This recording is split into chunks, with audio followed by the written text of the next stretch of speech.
Creatine आपकी kidneys को damage नहीं करता। अगर आपकी किडनीज में किसी रीजन से कोई प्रॉब्लम है तो क्रिएटिन लेने के लिए मना करा जाता है।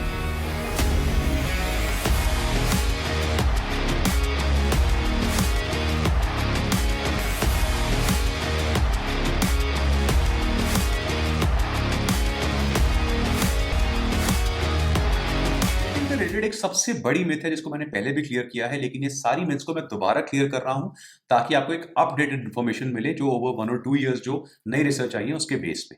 और एक मेजर प्रॉब्लम जो आती है, मैंने हर बार डिस्कस करी है, कि वो है कि जो हमारे डॉक्टर्स हैं अनफॉर्चुनेटली उन्हें सप्लीमेंटेशन साइंस नहीं पढ़ाई जाती।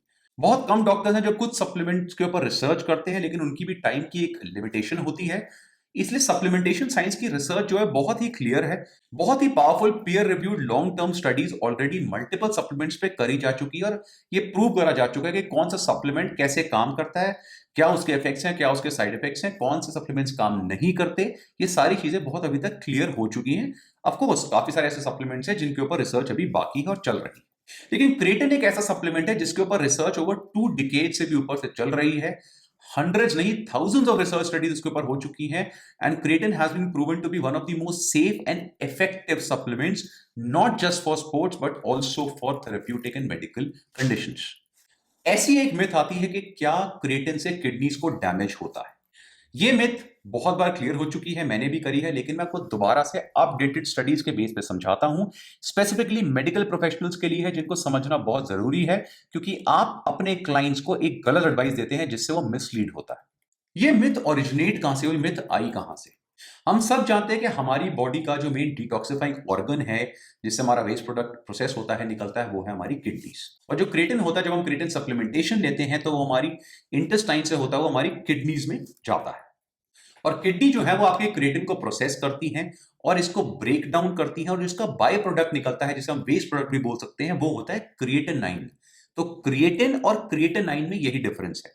क्रिएटिन इज अ कंपाउंड या मॉलिक्यूल जिसको आप सप्लीमेंट के फॉर्म में ले रहे हैं, और उसके ब्रेक डाउन से जो वेस्ट प्रोडक्ट निकलता है या उसका बाय प्रोडक्ट निकलता है, वो होता है क्रिएटिनाइन। तो ये जो क्रिएटिनाइन होता है ये आपकी किडनी से होता है, आपकी यूरिन से निकलता है। और जब आप लैब टेस्ट कराते हैं तो उसमें जब आप किडनी रिपोर्ट देखते हैं तो ये जो क्रिएटिनिन लेवल्स हैं, इनकी एक लेवल होता है कि भाई ये रेंजेस के बीच में वो आना चाहिए।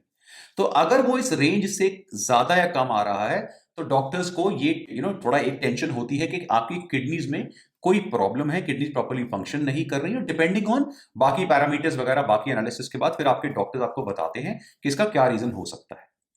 लेकिन अनफॉर्चुनेटली जब लोग क्रिएटिन लेते हैं तो उनका ऑटोमेटिकली जो क्रिएटिनिन लेवल है वो बढ़ेगा, क्योंकि भाई ये तो नेचुरल प्रोसेस हुआ। यानी आपने क्रिएटिन लिया, एक वो चीज ली जो ब्रेक डाउन होके ही क्रिएटिनिन बना रही है। तो जब आपने वो लिया, आपकी किडनी ने उसे ब्रेक डाउन किया, तो ऑटोमेटिकली जो आपका क्रिएटिनिन लेवल है जो आपके यूरिन से निकलेगा वो ज्यादा होगा। लेकिन ये एक नेचुरल फिनोमिना है क्योंकि आप क्रिएटिन सप्लीमेंटेशन ले रहे हैं।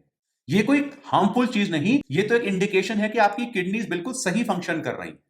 तो जब आप लैब टेस्ट के लिए जाते हैं और अगर उस केस में आपका क्रिएटिनिन लेवल जो है वो ज्यादा आता है और आप क्रिएटिन सप्लीमेंटेशन ले रहे हैं, तो मेक श्योर या तो आप सप्लीमेंटेशन को रोक दीजिए कुछ समय, उसके बाद लैब टेस्ट कराइए, या फिर अपने डॉक्टर्स को बता दीजिए कि सर मैं क्रिएटिन सप्लीमेंटेशन ले रहा हूं, इसकी वजह से क्रिएटिन लेवल्स हाई आ रहे हैं। सो ये जो क्रिएटिन क्लियरेंस टेस्ट जिसे हम कहते हैं, जिसमें ये आपका क्रिएटिनिन जो है ये डिटेक्ट होता है, अगर ये एब्नॉर्मल आ रहा है और आप क्रिएटिन ले रहे हैं तो अपने डॉक्टर को जरूर बताइए। और यहीं से ये जो मिथ ओरिजिनेट हुई कि अगर आप क्रिएटिन ले रहे हैं तो आपकी किडनी डैमेज हो सकती है। क्यों? क्योंकि कईयों को लगता है बिकॉज क्रिएटिनिन लेवल हाई आ रहा है, और अगर क्रिएटिनिन लेवल नॉर्मल केस में हाई आता है तो वो डेंजरस होता है। उसका मतलब है आपकी किडनी जो है प्रॉपर्ली फंक्शन नहीं कर रही है। लेकिन यहां पर क्रिएटिनिन लेवल हाई इसलिए आ रहा है क्योंकि क्रिएटिन को जो आपकी बॉडी नॉर्मल ब्रेक डाउन कर रही है, तो उसका ब्रेकडाउन प्रोडक्ट ही क्रिएटिनिन है, तो ऑटोमेटिकली वो यूरिन से ज्यादा निकलेगा। इसका मतलब है किडनीज बिल्कुल नॉर्मल और सही फंक्शन कर रही है। ऑन द अदर हैंड जो हाई क्रिएटिन फूड्स होते हैं जैसे मीट वगैरह है, अगर आप वो भी बहुत ज्यादा ले रहे हैं तो भी जो क्रिएटिनिन लेवल्स है वो हाई हो सकते हैं।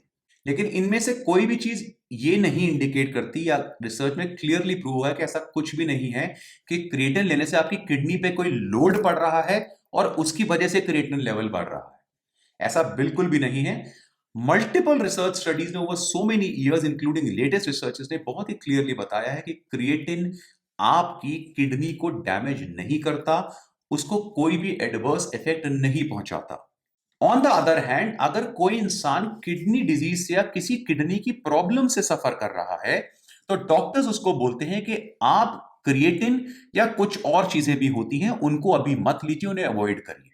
ये दोनों लाइन सेपरेट हैं। तो क्रिएटिन आपकी किडनीज को डैमेज नहीं करता। अगर आपकी किडनीज में किसी रीजन से कोई प्रॉब्लम है, तो क्रिएटिन लेने के लिए मना करा जाता है।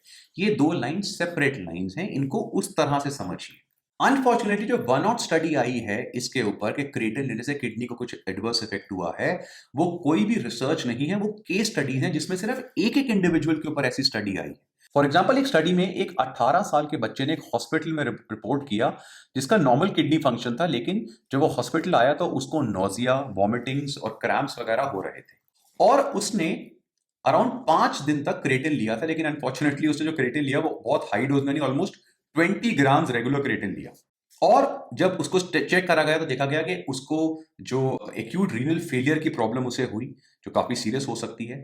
लेकिन इसके ऊपर हर एक रिसर्चर ने बहुत सारे क्वेश्चंस उठाए, क्योंकि ये स्टडी अभी कुछ भी प्रूव नहीं करती, क्योंकि इसकी काउंटर जो मल्टीपल स्टडीज मल्टीपल सब्जेक्ट्स पे हुई हैं, उनमें ऐसा दूर दूर तक कोई प्रॉब्लम निकल के नहीं आई है। तो जो कुछ क्वेश्चंस रिसर्चर्स वगैरह ने करे वो ये थे कि भाई पहले तो ये सिर्फ एक केस स्टडी है जो एक इंडिविजुअल के ऊपर पूरे वर्ल्ड में आज तक हुई है, जिसमें क्रिएटिन से लेकर एडवर्स इफेक्ट देखा गया है। सेकंड, अगर उसे किसी चीज से एडवर्स रिएक्शन हो रहा है तो वो एक इंडिविजुअल इशू भी हो सकता है। इससे हम उस पर्टिकुलर सप्लीमेंट को या प्रोडक्ट को गलत नहीं बोल सकते, ये तो किसी भी चीज से हो सकता है। सेकंड, इसके ऊपर कोई असेसमेंट नहीं थी कि उस इंसान ने जो क्रिएटिन लिया था उसके अंदर और क्या एडेड था। हो सकता है कोई थर्ड ग्रेड क्वालिटी का सप्लीमेंट लिया हो जिसमें कोई बैंड सब्सटेंस एडेड हो, जिससे उसको ये प्रॉब्लम हुई हो। या हो सकता है कि उसने ये बताया ना हो कि मेरी ये प्रॉब्लम किस वजह से हो रही है। हो सकता है उसने कुछ ऐसा एडवर्स लिया हो, कोई ऐसे बैंड सब्सटेंस लिए हो जो जनरली यंगस्टर्स रिवील नहीं करते हैं कभी भी। वो सिर्फ सेफली प्ले करते हैं कि भाई हमने सिर्फ प्रोटीन या क्रिएटिन लिया था, उसकी वजह से हुआ है। ऑन द अदर हैंड, इसी पर्टिकुलर स्टडी में भी रिसर्चर्स ने ये चीज कंक्लूड करी और बताया है कि लॉन्ग टर्म जो क्रिएटिन के ऊपर रिसर्चेस हुई हैं, उनमें क्रिएटिन बिल्कुल एक सेफ सप्लीमेंट की तरह प्रूव हुआ है। तो जिन्होंने ये केस स्टडी लिखी है, बताया है, उन्होंने भी यही बोला रिसर्चर्स ने कि लॉन्ग टर्म में क्रिएटिन सप्लीमेंटेशन के ऊपर ऐसी कोई नेगेटिव रिसर्च नहीं है कि वो किडनीज को डैमेज करेगा। हाउएवर, उसके अलावा जितनी भी स्टडीज हैं, और ये सारी की सारी स्टडीज मैंने अपनी जो इससे रिलेटेड ई बुक है उसमें दी हुई हैं, चाहे वो शॉर्ट टर्म स्टडीज हो, लॉन्ग टर्म स्टडीज हो, छोटी डोज के साथ हो या हायर डोज के साथ हो, मल्टीपल एज ग्रुप के सब्जेक्ट्स में हो, सब में एक चीज क्लियरली प्रूव हुई है कि क्रिएटिन सप्लीमेंटेशन जो है वो आपकी किडनी को हार्म नहीं करती। लेकिन जिन लोगों को किसी रीजन से कोई किडनी की प्रॉब्लम चल रही है, डिजीज चल रहा है, उनके केस में क्रिएटिन सप्लीमेंटेशन को मना करा जाता है। तो आई होप ये स्टेटमेंट आपके दिमाग में अब क्रिस्टल क्लियर हो गई होगी कि क्रिएटिन सप्लीमेंटेशन से किडनी को कोई डैमेज नहीं होता। आगे भी हम क्रिएटिन के ऊपर बहुत सारी मिथ्स को क्लियर करेंगे, और ऐसी बहुत सारे अमेजिंग वीडियोस के लिए देखते रहिए बी ए स्टूपिड। मेरे पास काफी सारी कॉमन क्वेरीज आती हैं कि सर हम आपके अंडर ट्रेन कैसे कर सकते हैं। तो शायद इन लोगों ने मेरा जो ऑनलाइन प्रोग्राम है जेनेसिस वो अभी तक चेक नहीं करा है। जेनेसिस आज की डेट में इंडिया के सबसे एक्सटेंसिव प्रोग्राम में से एक है जो 40 से ऊपर कंट्रीज में है। अगर आप जेनेसिस के बारे में जानना चाहते हैं तो मेरी वेबसाइट bstupid.com पे जाइए, वहां पे जेनेसिस के ऊपर सारी इंफॉर्मेशन अवेलेबल है।